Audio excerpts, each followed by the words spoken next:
Hello, welcome once again to Lehto's Law. I'm Steve Lehto.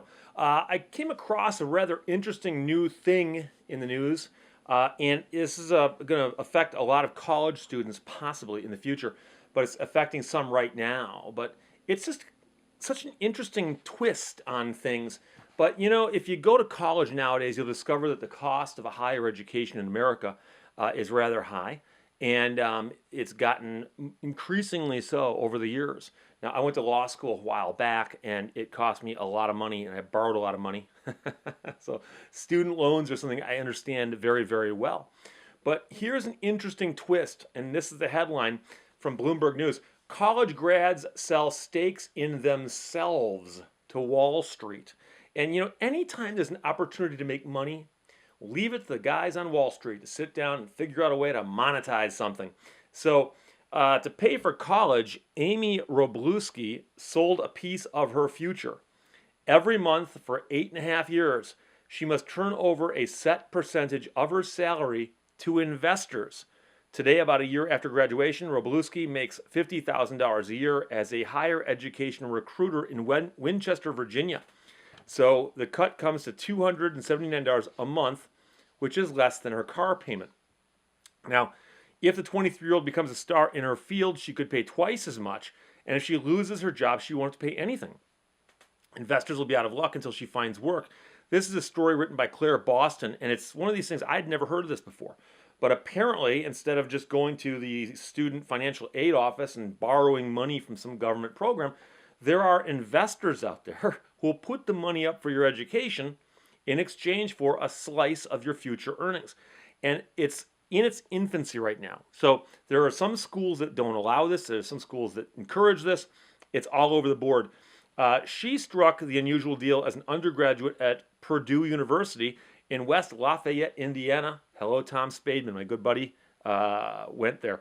To fund part of the cost of her degree in strategy and organizational management, she sidestepped the common source of money, which is a student loan. Instead, she agreed to hand over part of her future earnings through a new kind of financial instrument called an income sharing agreement, or an ISA.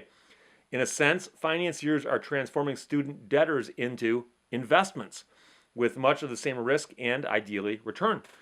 In Wall Street terms, Robluski, a first generation college student, is more of a small company stock than, say, Microsoft.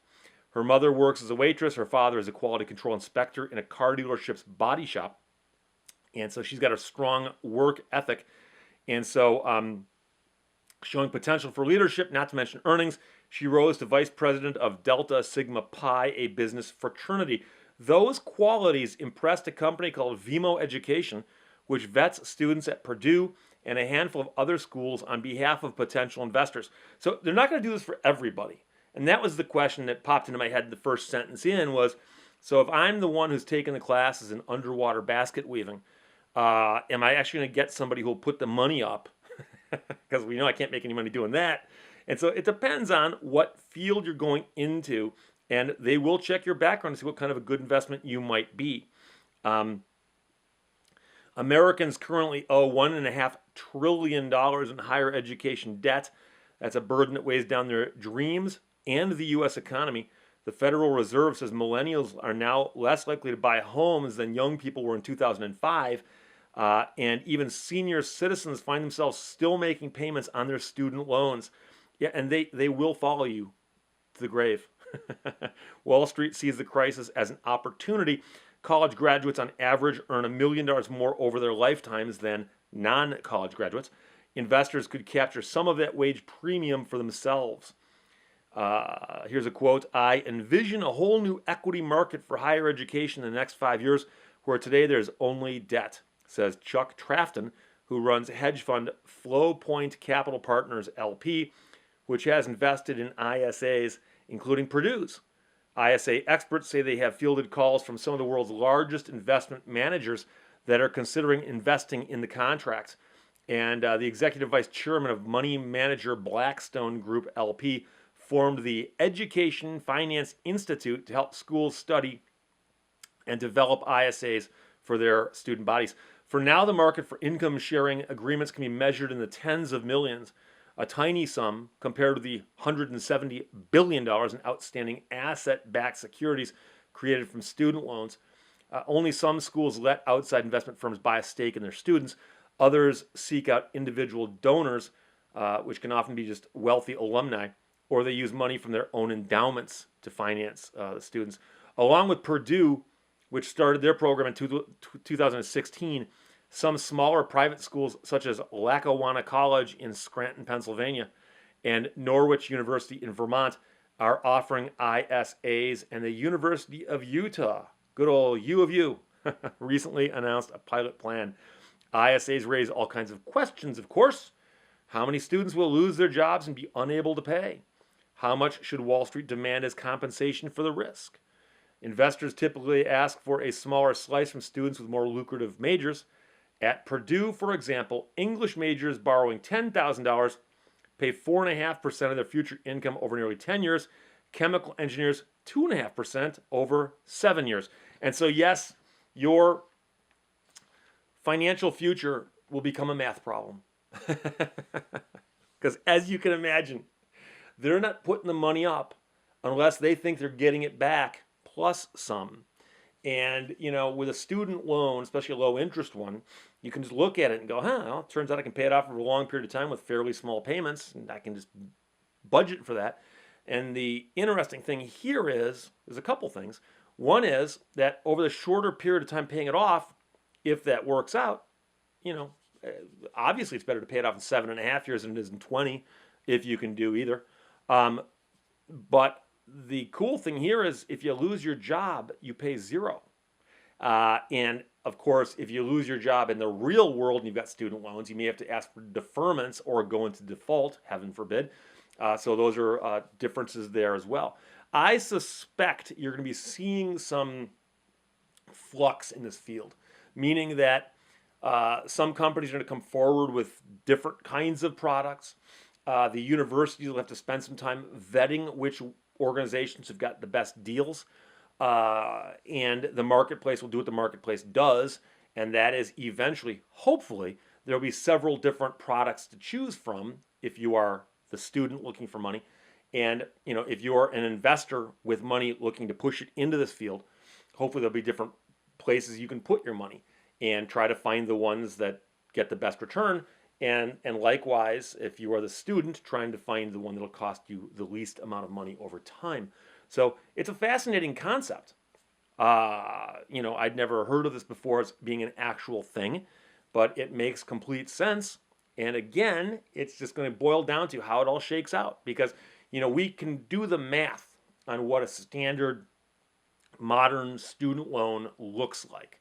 I remember when I was in law school, it was actually in the last semester of law school. And I remember sitting next to my good buddy Dave, and Dave and I are sitting there, and we were in a room where every student who'd taken out student loans had to go sit in this room and watch this presentation by the financial aid officer.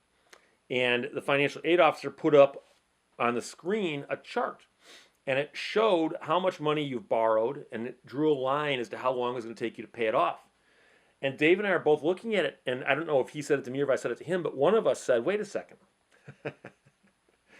If I'm connecting the dots just right, I'm pretty certain that the amount of money I borrowed can't be paid off in a single lifetime, at least not reasonably. And I believe he said that to me, and I turned to him and said, why are we getting this in the last semester of law school, not the first? And I think that's actually the lesson to be learned here. So if you're a student looking for funding sources, do your homework and check them all out. There's obviously nothing wrong with having another option, So I'm sure there's going to be people out there, and oftentimes in the field of consumer protection, which is where I practice, there's people out there who are paranoid. And anytime something new comes along, they want to start beating the drum and complaining about it and warning about it and saying it's a threat. And we have to educate people to not do this. It's a ripoff. And as long as the schools continue to offer the traditional student loans, I don't see what's wrong with this as an option, as long as there's disclosures at the front end going, here's what you're borrowing, here's how the terms are that you're going to pay it back under. And quite frankly, the idea that if you become unemployed, you make no payments is actually interesting. because like I said, only real remedy for that in a student loan situation is you ask for forbearance where they put the loan on hold, but the interest keeps accruing. You just don't have to make payments until you get your act together. But of course, you can default on the student loan, but you cannot discharge it in bankruptcy. So obviously, it's going to follow you till the day you die, or you pay it off, whichever comes first. So it's interesting. It's it's another option that's going to be out there, and it'll be fun to watch and see how this develops. It won't affect me in the sense that I don't plan on going back to school, and if I did, I wouldn't borrow money to do it. But I'm sure it's going to affect a whole new generation of people who are going to be looking for ways to fund their education. So I'll put up a link to the complete article in the description below. Otherwise, questions or comments, put them below. Talk to you later.